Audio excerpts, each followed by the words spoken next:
Islam tidak melarang kaum wanita untuk memanfaatkan potensinya sepanjang tidak menyalahi fitrah kewanitaan dan syariat Islam. Wanita karir pun tidak menjadi persoalan asal bisa menjaga diri dari fitrah dan masalah. Bagaimana tanggapan Ustadz dengan statement di atas dan sejauh mana batasan itu? Tanya. Saya agak cepat ya, sebetulnya ini materi yang lanjutan, tapi karena waktunya sangat terbatas, gini Bu ya, ibu diikat dengan keistimewaan. Keistimewaan itu mengantarkan ibu ke surga. Jadi surga itu sebetulnya dekat dengan ibu.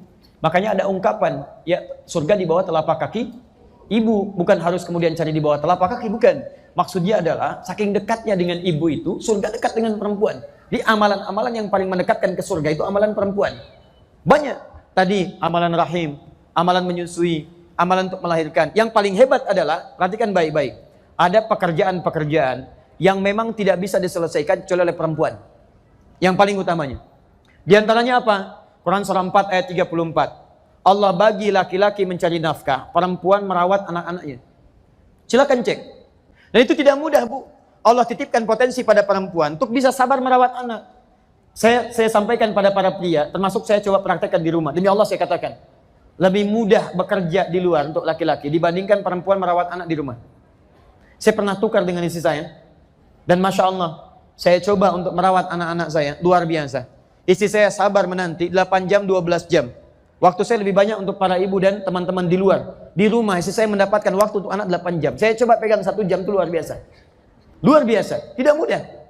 Maka ternyata, kenapa hikmahnya perempuan boleh sholat di rumah sepanjang kegiatan itu ada. Bahkan keutamaan masjid pun itu bisa dialihkan kepada sholat di rumah untuk perempuan saja.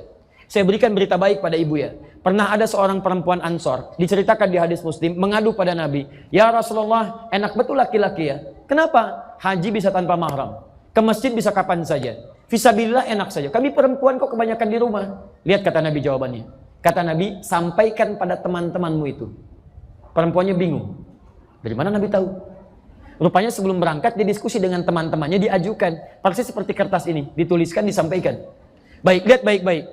Ini nubuah ya. Sampaikan pada teman-temanmu apa yang dikerjakan para suami di luar rumah, maka perempuan akan mendapatkan bagian pahalanya sepanjang dia ridho dengan semua itu. Di ibu misalnya, siapkan suami Jumatan. "Pak, ini pakaiannya ya. Pak, ini minyak wanginya ya. Pak, jangan telat ke masjid ya. Suami berangkat ke masjid." Demi Allah saya katakan, semua amalan suami ketika dikerjakan di masjid, ibu dapat bagian pahalanya tanpa dikurangi sedikit pun.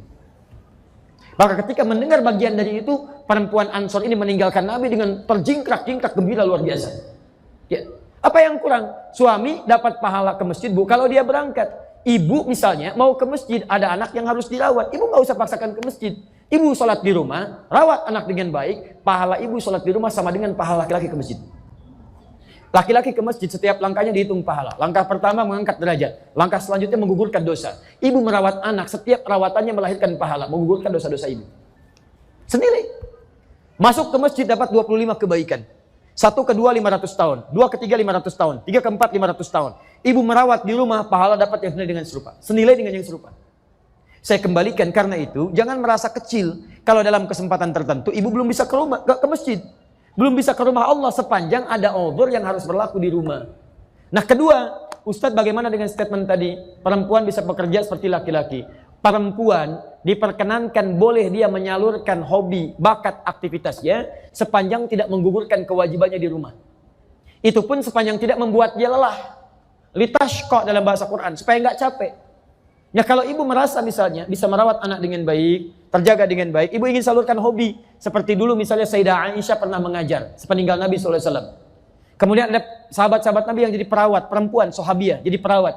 Dimaaf, yang laki-laki berperang, yang perempuan yang mengumpulkan anak panah. Ada yang merawat luka dan sebagainya. Ada yang jadi pengajar, nggak ada masalah. Dokter perempuan, maaf, yang mengandung siapa? Perempuan. Yang melahirkan siapa? Kok bisa yang mengandung perempuan yang periksa laki-laki? Berarti kan mesti ada dokter perempuan kan? Dokter perempuan yang meriksa perempuan, yang bantu kelahiran perempuan dan sebagainya, mesti ada. Ada pengajaran untuk perempuan, fikih perempuan bagus dibahas oleh perempuan. Karena ada masalah-masalah perempuan yang sangat spesifik, yang barangkali ketika disampaikan oleh laki-laki, banyak keraguan di situ. Ya, banyak kemudian hal-hal yang tidak lancar disampaikan, perempuan langsung disampaikan. Karena itu ketika Nabi ditanya, menyampaikan pada Asba, "Ya Asba, kalau sudah beranjak remaja begini, kamu tutupi seperti ini." Asba nggak paham. Siapa yang meneruskan? Aisyah. Kata Sayyidah Aisyah, Asma, maksud Nabi itu mesti begini, begini, begini. Nabi tidak menyampaikan dengan terang, membuat bahasa kiasan, bukan karena Nabi tidak mampu menyampaikan, karena khawatir keluar bahasa-bahasa yang kayaknya agak canggung disampaikan. Nah, Aisyah yang meneruskan itu. Dia tidak dilarang perempuan menjadi guru, tidak dilarang perempuan menjadi dokter, sepanjang semua kegiatan itu tidak mengurangi tanggung jawab dan kewajibannya yang berlaku di rumah. Wallahu ta'ala alam bissawab.